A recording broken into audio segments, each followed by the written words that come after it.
Hello and welcome back to Math and Maticians. A bit different, but this video will be used as a reference guide for our future videos to come. We have wanted to work on a project with regards to the topic of this video for quite some time, specifically during our graduate level studies, but did not have the necessary effort or time to focus on it to a level of diligence, deciding to focus on finance instead, eventually leading to what is now Quant Score. So this is our attempt to get that project reinvigorated. And thank you so much for watching and staying for the first video in our series where we hope to learn and better understand the intricacies and complications of cancer. Imagine a vast library, but instead of books, it shelves and holds personal stories about individuals' battle against cancer. These are not just any stories. They are incredibly detailed accounts written in the language of our genes. This library is real, and it is called the Genomic Data Commons, or GDC for short. It is a project supported by the National Cancer Institute in the United States with a goal to bring together enormous amounts of information about cancer from all over the world, putting all this data in one place and giving the GDC the ability to help scientists and doctors better collaborate. They can use this shared knowledge to make new discoveries and find better ways to treat patients. It is a powerful tool for fighting a very complex disease. The sheer scale of this library is truly remarkable. A great library is built from many different collections, and the GDC is no different. The information it holds comes from several major research projects, each one a monumental effort in its own right. The largest and most famous contributor is the Cancer Genome Atlas, TCGA. You can think of TCGA as the cornerstone of the GDC library. It provided an incredibly deep and comprehensive look at more than 11,000 patients across 33 different types of cancer. It was a landmark project that mapped the genetic changes in tumors, creating the very first detailed atlas of the disease. The data from TCGA is foundational, offering a rich starting point for countless research questions. Another very important contributor is a program called GENIE, Genomics Evidence Neoplasia Information Exchange. This project is a collaboration between many leading cancer centers, linking genetic data with how patients responded to treatments. GENIE has contributed data from tens of thousands of patients, making it vital for understanding which therapies work best for which genetic profiles. Another key source is Foundation Medicine, a company that analyses the genetic makeup of tumors to guide treatment decisions. They have shared a huge amount of their data, adding depth and diversity to the GDC collection. The Multiple Myeloma Research Foundation, MMRF, is another crucial partner. They focus on a blood cancer called multiple myeloma. They run pioneering studies where patients share data over time, creating a rich, evolving picture of the disease. To truly understand the stories in the GDC library, we need to know about the different types of information it contains. The most fundamental type is genomic data. This is the raw code of life, the sequence of our DNA. In cancer, this code can develop errors or mutations. Genomic data lets researchers read the precise genetic sequence of a tumor and identify mutations. It tells the story of what went wrong inside the cell to make it grow out of control. This helps scientists classify tumors, and it helps them search for targeted therapies that attack a cancer's specific genetic weaknesses.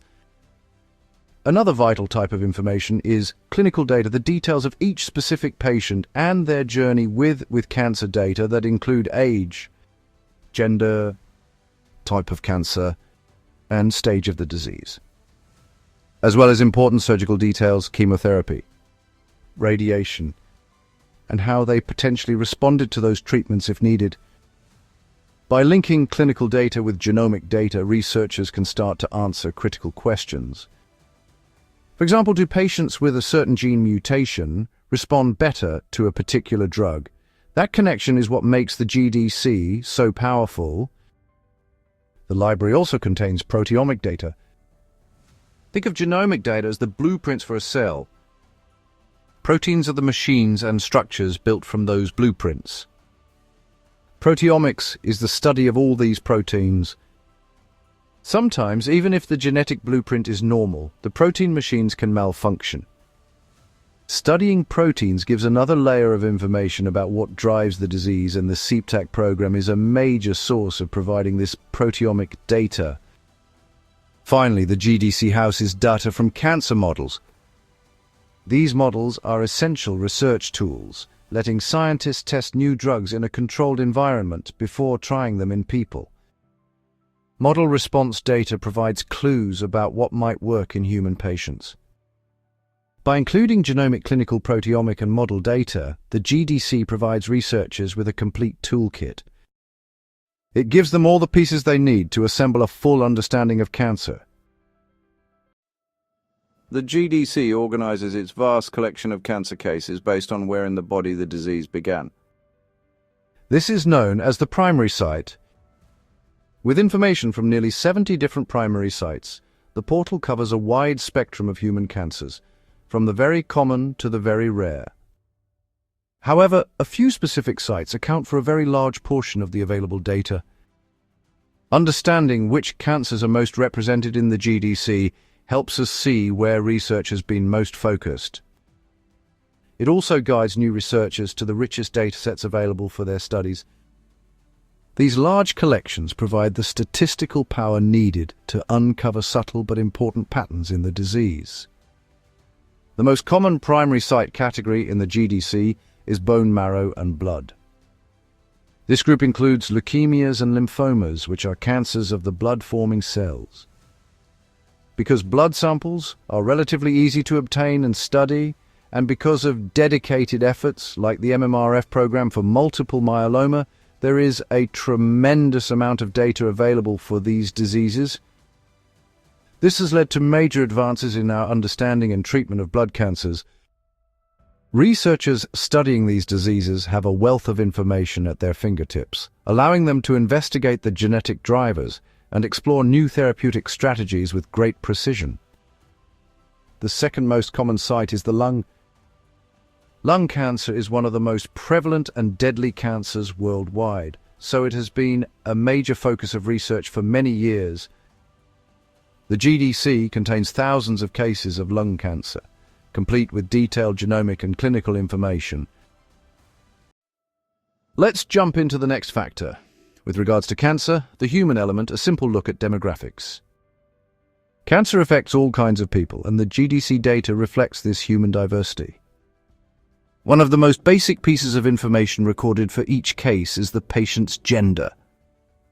When we look at the entire collection of over 45,000 cases, we see the data comes from a roughly balanced mix of males and females. This overall balance is important because it ensures that researchers can study the disease in both sexes. It helps them look for differences in how cancer develops, progresses, and responds to treatment between men and women, which can sometimes be a crucial factor in finding the best therapy for an individual.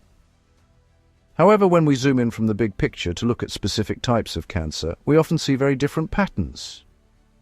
Some cancers, by their very nature, occur almost exclusively in one gender. For example, prostate cancer is found only in males, while ovarian and uterine cancer are found only in females. The GDC contains large data sets for these cancers, allowing for deep investigation into their unique biology. This data is essential for researchers who are focused on developing treatments for these gender-specific diseases, as it provides the specific information they need to make progress. Next up, we journey through time hoping to better understand patient outcomes. One of the most powerful features of the GDC is its ability to link a tumor's genetic information to a patient's outcome over time. This helps us understand why some cancers are more aggressive. We can group outcomes into categories short-term survival, or less than 12 months medium-term survival, or between 1 and 5 years, and long-term survival, or greater than 5 years.